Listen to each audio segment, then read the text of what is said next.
ഇപ്പോൾ കേരളം കാത്തിരിക്കുന്ന invest Kerala global summit 21 ആരംഭിക്കുകയാണ്. വിദേശ പ്രതിനിധികളടക്കം 3000-ഓളം ആളുകൾ പങ്കെടുക്കുമെന്നാണ് ഇപ്പോൾ കണക്കാക്കുന്നത്.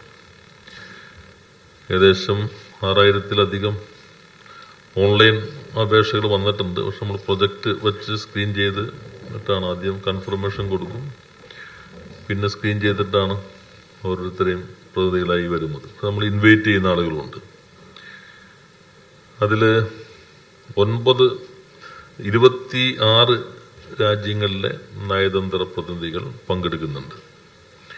അതിൽ Australia, France, Vietnam, Norway, Malaysia ഇത്തരം രാജ്യങ്ങൾ പാർട്ട്ണർ കൺട്രീസ് ആയിരിക്കും. 2 രാജ്യങ്ങളും ഇന്ന് മന്ത്രിതല സംഘം പങ്കെടുക്കുന്നുണ്ട്.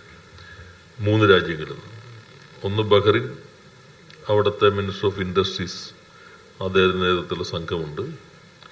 അബുദാബി മിനിസ്റ്റർ ഓഫ് ഇക്കണോമി, അദ്ദേഹത്തിന്റെ നേതൃത്വത്തിലുള്ള സംഘമുണ്ട്.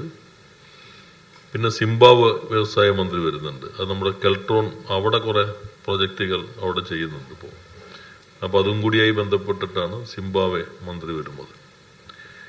ഇതുകൂടാതെ Sharjah chamber of commerce, Abu Dhabi chamber of commerce, അതോടൊപ്പം തന്നെ Dubai chamber of commerce, Swiss India chamber of commerce, പിന്നെ ഖത്തറെന്നും ഒരു വ്യവസായ സംഘം, ഇങ്ങനെ അത്തരത്തിലുള്ള ഔദ്യോഗിക ചേംബർ ഓഫ് കോമേഴ്സുകളുടെ സംഘങ്ങളും പങ്കെടുക്കുന്നുണ്ട്.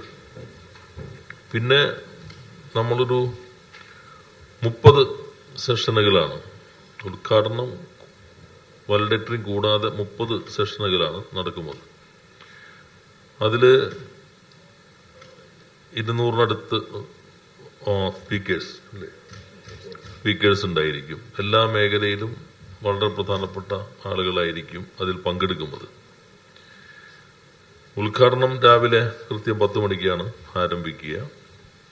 മുഖ്യമന്ത്രി ഉദ്ഘാടനം ചെയ്യും. കേന്ദ്ര വാണിജ്യമന്ത്രി പീയൂഷ് ഗോയൽ അദ്ദേഹം പങ്കെടുക്കുന്നുണ്ട്. കേന്ദ്ര ഉപരിതല ഗതാഗത മന്ത്രി, അദ്ദേഹം സ്പെയിനിലാണ്, അതുകൊണ്ട് വെർച്വലായിട്ടായിരിക്കും അദ്ദേഹം പങ്കെടുക്കുന്നത്.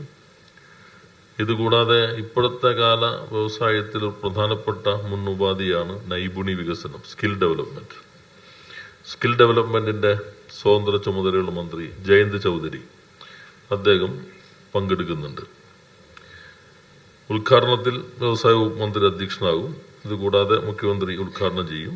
നേരത്തെ പറഞ്ഞ മന്ത്രിമാർ പ്രസംഗിക്കുന്നത് കൂടാതെ UAE-യുടെ സാമ്പത്തിക മന്ത്രി അബ്ദുൽ ബിൻ തുഖ് അൽമാരി, അദ്ദേഹം ബഹ്റിൻ വാണിജ്യ വ്യവസായ മന്ത്രി അബ്ദുള്ള ബിൻ അദൈൽ ഫക്രു, പിന്നെ പ്രതിപക്ഷ നേതാവ് ശ്രീ VD സതീശൻ, പ്രമുഖ വ്യവസായി നോർക്ക റൂട്ട്സ് വൈസ് ചെയർമാൻ ശ്രീ യൂസഫ് അലി, പിന്നെ CII-യുടെ പ്രസിഡന്റ്, ITC-യുടെ ആളുകൂടിയാണ് ITC ചെയർമാൻ കൂടിയാണ് സഞ്ജീവ് പുരി, പിന്നെ അദാനി പോർട്സിന്റെ MD ശ്രീ കരൺ അദാനി. ഇവർ ഉദ്ഘാടന ചടങ്ങിൽ സംസാരിക്കും.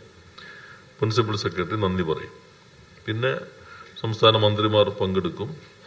നീതി ആയോഗിന്റെ മുൻ ചെയർമാൻ, ഇപ്പോൾ G20 ഷെർപ്പ അമിതാഭ് കാന്ത്, പിന്നെ വ്യവസായ പ്രമുഖർ അനസൂയ റേ, അനിൽ ഗാൻജു, ശ്രീ അദീബ് മുഹമ്മദ്, ആസാദ് മൂപ്പൻ, ജിൻ മനെ, Josh Foerger, Martin Sonntag, Mathew Oommen, Gokulam Gopalan, Mukesh Mehta, MM Murugappan, Ravi Pillai, TS Kalyanaraman, Sasikumar Sridhar, Sripriya Srinivasan, Vineeth Varma എന്നിവരെല്ലാം തന്നെ ഉദ്ഘാടന വേദിയിലുണ്ടായിരിക്കും. പിന്നെ വിവിധ പ്ലീനറി സെഷനുകളാണ്. അതിന്റെ എല്ലാ ഡീറ്റെയിലും ഞാൻ വിശദീകരിക്കുന്നില്ല. ആദ്യത്തെ ഒരു പ്ലീനറി സെഷനാണ്. കേരളത്തിന്റെ മുഴുവൻ പൊട്ടൻഷ്യലും അവതരിപ്പിക്കുന്നതാണ്. അത് പ്രിൻസിപ്പൽ സെക്രട്ടറി അവതരണം നടത്തും. അമിതാഭ് കാന്ത് ആയിരിക്കും അതിന്റെ മോഡറേറ്റർ.